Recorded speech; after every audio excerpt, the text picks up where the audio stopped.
Depuis près de 5 ans, je travaille chaque jour pour honorer votre choix de me voir vous représenter à l'Assemblée nationale. J'ai toujours veillé à un équilibre entre mon engagement terrain, mon rôle de législateur à Paris et ma casquette de membre de la Commission Développement durable et Aménagement du territoire, pour vous représenter et défendre les valeurs de la famille politique à laquelle j'appartiens. Sur l'emploi et la défense du pouvoir d'achat,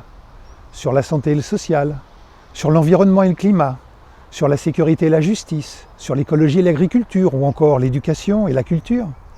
les interventions n'ont pas manqué. Et je tiens à remercier tous ceux qui, par leurs actions, par leurs réflexions et leurs propositions qu'ils ont partagées avec moi, ont contribué à enrichir mes actions sur tous ces nombreux sujets qui sont au cœur de la vie quotidienne des Français. Les personnels de santé et tous ceux qui se sont mobilisés durant la crise sanitaire, les forces de sécurité, toujours engagées, quelles que soient les difficultés, les enseignants, au cœur de l'éducation de nos enfants, les agriculteurs qui contribuent à notre souveraineté alimentaire, les responsables associatifs qui interviennent dans tous les domaines, et ceux de l'environnement en particulier, les entrepreneurs, et j'en passe. Je ne veux citer personne, car la liste est longue, mais je tiens à vous remercier tous de m'avoir su donner votre force et votre enthousiasme malgré les difficultés. Dans notre Montois,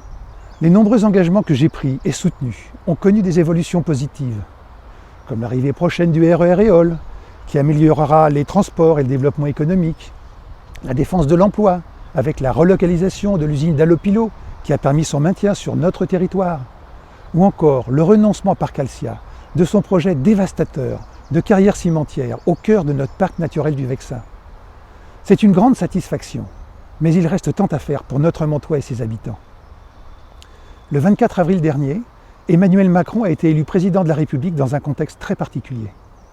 En effet, avec un débat confisqué sur le bilan de son quinquennat et sur son projet pour les 5 prochaines années, et alors que l'abstention n'a jamais été aussi élevée, Emmanuel Macron ne dispose pas d'un mandat politique clair pour entreprendre les réformes dont la France a besoin, et ce d'autant plus que beaucoup des voix qu'il a recueillies l'ont été par rejet de son adversaire et non par adhésion à sa candidature. Aujourd'hui, les sondages montrent que 2 Français sur 3 ne souhaitent pas qu'il obtienne une majorité à l'Assemblée nationale et qu'ils préfèrent une cohabitation. Je souhaite donc que les élections législatives soient l'occasion d'un véritable débat sur les attentes des Français, autour des projets, des valeurs et des ambitions auxquelles ils aspirent.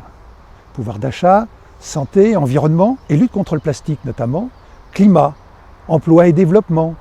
économique, retraite, sécurité, souveraineté alimentaire, solidarité, égalité des chances, liberté et qualité de vie. Les défis que nous avons à relever sont nombreux et déterminants pour notre avenir et celui de nos enfants. J'aime aussi profondément notre Montois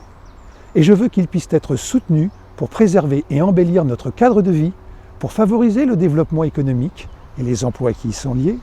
et pour soutenir les plus vulnérables.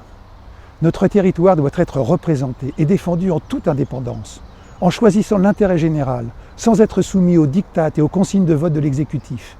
et en s'appuyant sur les acteurs et les décideurs locaux.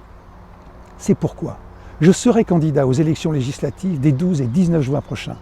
et je serai honoré que vous me renouveliez votre confiance. Les 12 et 19 juin prochains, je compte sur vous pour qu'ensemble, nous défendions les intérêts du Montois.